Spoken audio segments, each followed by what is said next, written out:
नमस्कार और आप देख रहे हैं न्यूज गंगा और मैं हूं निशा भारद्वाज, जहां हम आपके लिए लेकर आते हैं देश और दुनिया की सबसे ताजा तरीन और दिलचस्प खबरें। तो चलिए बिना वक्त गवाए शुरू करते हैं आज शाम 4 बजे तक की सबसे बड़ी खबरें। भाषा विवाद पर बोली शिवसेना नेता शायना। राज ठाकरे के मुंबई के समुद्र में डुबो कर मारेंगे से लेकर निशिकांत दुबे के पटक पटक कर मारेंगे वाले बयान पर शिवसेना नेता शायना एनसी ने कहा कि ये पटक पटक कर मारना, डुबो डुबो के मारना क्या है।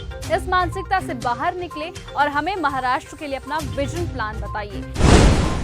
दिल्ली पुलिस के इंद्रप्रस्थ इलाके में ईरानी गैंग के 2 बदमाशों से मुठभेड़। दोनों बदमाशों के पैर में गोली लगी है। ये बदमाश दिल्ली में लूटपाट की कई वारदातों में शामिल थे। देर रात एसटीएफ की टीम को इन दोनों की मूवमेंट का पता चला, जिसके बाद इंद्रप्रस्थ पार्क के पास उनकी घेराबंदी की गई। ट्रंप के दावे का पीएम मोदी संसद में दे जवाब। कांग्रेस नेता जयराम रमेश ने कहा, अमेरिका के राष्ट्रपति डोनाल्ड ट्रंप जो बार बार बोल रहे हैं, पीएम संसद में बोले, उनको जवाब देना चाहिए। सबसे शक्तिशाली देश अमेरिका, वहां का राष्ट्रपति 24 बार बोल चुका है, मैंने भारत पाक युद्ध रुकवाया है। उमा भारती का छल का दर्द। भारतीय जनता पार्टी की तेज तर्रार और चर्चित नेता उमा भारती ने भोपाल में कई मुद्दों पर खुलकर अपनी राय रखी। संघ प्रमुख मोहन भागवत के 75 की उम्र के बाद राजनीति से रिटायरमेंट संबंधित बयान पर उन्होंने कहा कि इस बयान की गलत व्याख्या हो रही है। उन्होंने स्पष्ट किया कि राजनीति एक ऐसा पेशा है जिसमें कोई रिटायरमेंट नहीं होती। एकनाथ शिंदे गुट के प्रस्ताव से हलचल। महाराष्ट्र के पुणे जिले के गांव मोहम्मद दवाड़ी का नाम बदलने की मांग उठ रही है।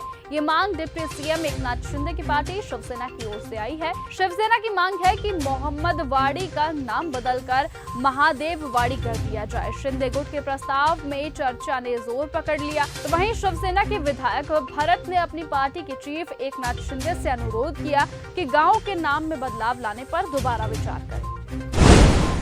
प्रदूषण से यमुना नदी का बद से बदतर हुआ हाल। दिल्ली में पिछले कुछ समय से हवा इतनी जहरीली नहीं है। मानसून के चलते हवा बेहतर हो गई है, लेकिन वहीं दूसरी ओर यमुना नदी की हालत बद से बदतर होती जा रही है। कभी रास्ते से गुजरते हुए आपकी यमुना नदी पर नजर पड़ती होगी तो सफेद रंग के झाग पूरी नदी में फैले आपको दिखते होंगे। दिल्ली प्रदूषण नियंत्रण समिति की एक नई स्टेटस रिपोर्ट सामने आई है, जो यमुना नदी की एक गंभीर तस्वीर पेश करती है।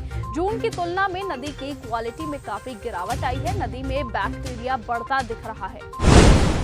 गूगल और मेटा पर शिकंजा। प्रवर्तन निदेशालय ने ऑनलाइन सट्टेबाजी ऐप्स के प्रमोशन मामले में गूगल और मेटा को नोटिस जारी किया है। ईडी का यह आरोप है कि दोनों कंपनियों ने इस ऐप्स के विज्ञापनों को प्रमुखता दिखाई है। 21 जुलाई को दोनों कंपनियों के प्रतिनिधियों को पूछताछ के लिए बुलाया गया। ये जांच ऑनलाइन सट्टेबाजी के बढ़ते प्रभाव को रोकने के प्रयासों का एक हिस्सा है। बस में मुफ्त सफर की सेवा जाने पर बाहरी महिलाओं ने बयां किया दर्द। एक वक्त था जब दिल्ली की महिलाएं मुस्कुराकर कहती थी कि हमारी दिल्ली की बसों में यात्रा फ्री है, लेकिन अब उनको वो मुस्कुराहट दिल्ली के मुख्यमंत्री रेखा गुप्ता के एक ऐलान से फीकी पड़ गई है। दिल्ली की वो महिलाएं जिनका आधार कार्ड दिल्ली का नहीं है, उन्हें बसों में सफर करने के लिए पैसे देने होंगे। इसका सीधा असर उनकी जेब पर पड़ेगा। सीएम रेखा गुप्ता का यह फैसला दिल्ली के बाहर की महिलाओं के लिए झटका देने वाला है, जिसके बाद महिलाओं को एक बयान सामने आया और वो कहती नजर आई कि हमारे साथ ऐसा नहीं होना चाहिए।